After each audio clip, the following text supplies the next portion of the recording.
Hello dear students, today we are going to learn 2.1 Minnie and Winnie.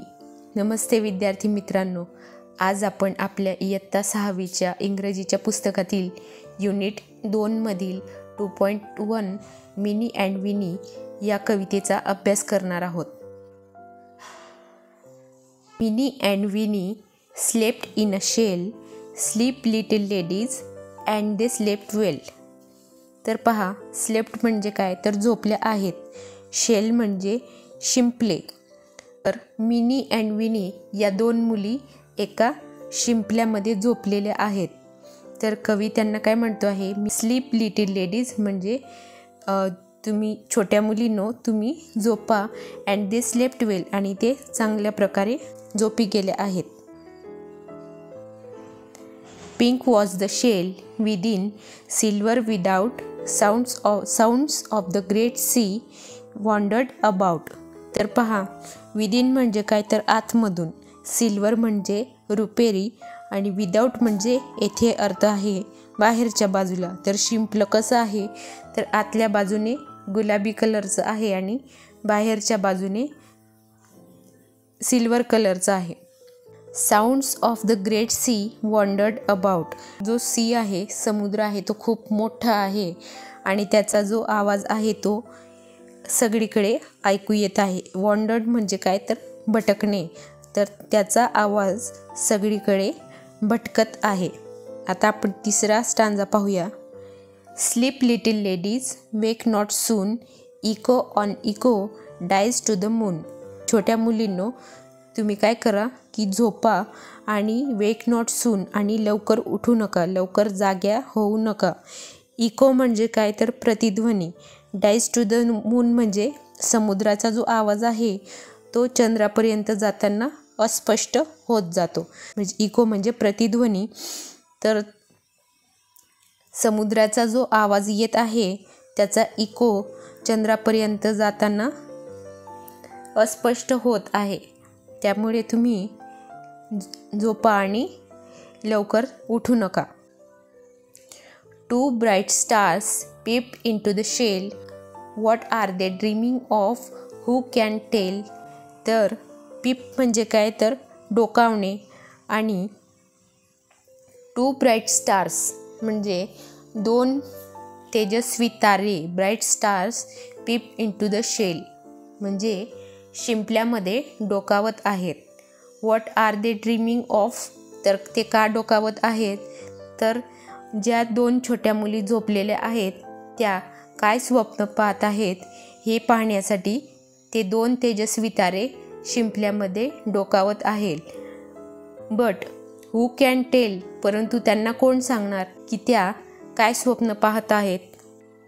Started a green linnet out of the croft, wake little ladies the sun is aloft. स्टार्टेडचा अर्थ येथे आहे वर उडाला. Lynette म्हणजे काय तर एक गाणारा पक्षी. क्रॉफ्ट म्हणजे काय तर छोटासा शेतमळा आणि अलॉफ्ट म्हणजे वर आला आहे किंवा उगवला आहे.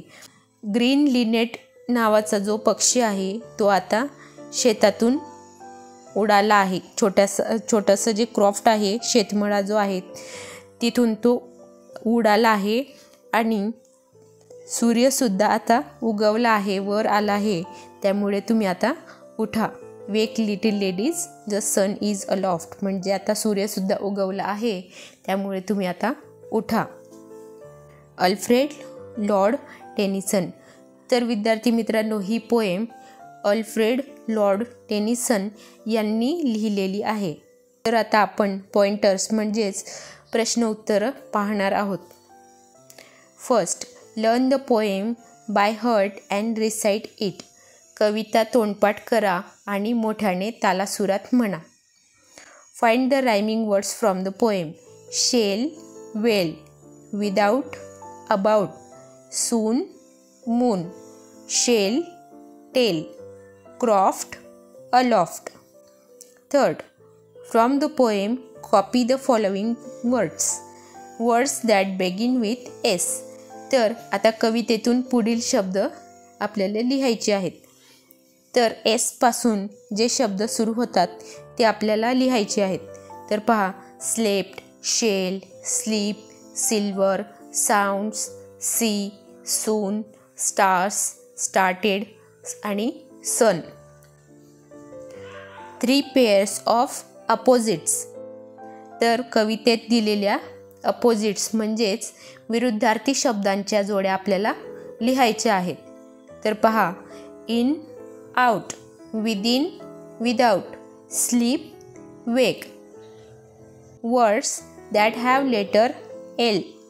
तर एल अक्षर असलेले शब्द आपल्याला लिहायचे आहेत. तर पहा slept, shell, sleep, little, ladies, well, silver, tell, aloft. 4 things you may see in the sky. अशा 4 गोष्टी ज्या आपल्याला आकाशात दिसतात. First the moon, the stars, the linnet, the sun. Minnie and Winnie slept well in a shell. Can you think of other safe and nice places where they can sleep well?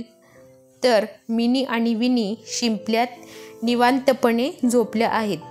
त्या निवांत झोपू शकतील अशा इतर सुरक्षित आणि छान जागा सुचवा. पहा देअर मदर्स लॅप्स म्हणजे आईच्या कुशीत, होम म्हणजे घरी, क्रॅडल म्हणजे पाळण्यात. Find and copy the following from the poem. 2 statement, 2 questions, 2 commands. 2 statements and they slept well, and second the sun is aloft. 2 questions, what are they dreaming of and who can tell? 2 commands, sleep little ladies and wake not soon. Learn to say the following faster and faster. She sails on the seashore. Swam over the sea. Swim, swan, swim. Learning about language. Prepositions म्हणजे शब्दयोगी अव्यय. Read and translate the following phrases. In the shell of the sea, to the moon, into the shell, out of the croft. पुढील शब्दसमूह वाचा आणि त्यांचे मराठीत भाषांतर करा. In the shell म्हणजे शिंपल्यामध्ये. ऑफ द सी म्हणजे समुद्राचा. टू द मून म्हणजे चंद्राकडे. इंटू द शेल म्हणजे शिंपल्याच्या आतमध्ये. आउट ऑफ द क्रॉफ्ट म्हणजे छोट्या शेतमळाच्या बाहेर. Note the first words in each of the above phrases. A word, group of words used before a noun, pronoun to show place, direction, time, etc. is called a preposition. तर पहा preposition म्हणजे काय. तर आपल्याला वरील प्रत्येक शब्दसमूहातील पहिले अधोरेखित शब्द लक्षात घ्यायचे आहेत. तर नामापूर्वी किंवा सर्वनामापूर्वी वापरलेल्या ठिकाण, दिशा आणि वेळ इत्यादी दाखवणाऱ्या शब्दांना किंवा शब्दगटांना प्रिपोजिशन्स म्हणजे शब्दयोगी अव्यय असे म्हणतात. Write 2 phrases each using the following prepositions: in, on, at, of, from, to, into, out of. Translate your phrases in your mother tongue. तर आपल्याला पुढील प्रिपोजिशन्स वापरून प्रत्येकी 2 शब्दसमूह लिहायचे आहेत. तुम्ही लिहिलेल्या शब्दसमूहांचे मराठीत भाषांतर करायचे आहे. तर पहा आधी आपण इनचं पाहूया. इन द फील्ड शेतात. इन माय बॅग माझ्या थैलीत. ऑन द टेबलावर. ऑन द रूफ छपरावर. ॲट द स्कूल शाळेत. ॲट 5 o'clock 5 वाजता. ऑफ द ब्रांच फांदीचा. ऑफ द बॉडी शरीराचा. फ्रॉम माय हाऊस माझ्या घरापासून. फ्रॉम एप्रिलपासून. 6 टू द शॉप दुकानाकडे. टू हर हाऊस तिच्या घराकडे. इंटू द जंगलामध्ये, इंटू द वेल विहिरीच्या आतमध्ये, आउट ऑफ द क्लास वर्गाबाहेर, आउट ऑफ वॉटर पाण्याच्या बाहेर. विद्यार्थी मित्रांनो, मिनी अँड विनी या कवितेचा आपण अभ्यास केलेला आहे. ही कविता तुम्हाला नक्कीच आवडली असेल. तर व्हिडिओ आवडला असेल तर व्हिडिओला लाईक शेअर जरूर करा आणि जे कोणी विद्यार्थी मित्र आपल्या चॅनलला नवीन असतील त्यांनी चॅनल सबस्क्राईब करा. धन्यवाद.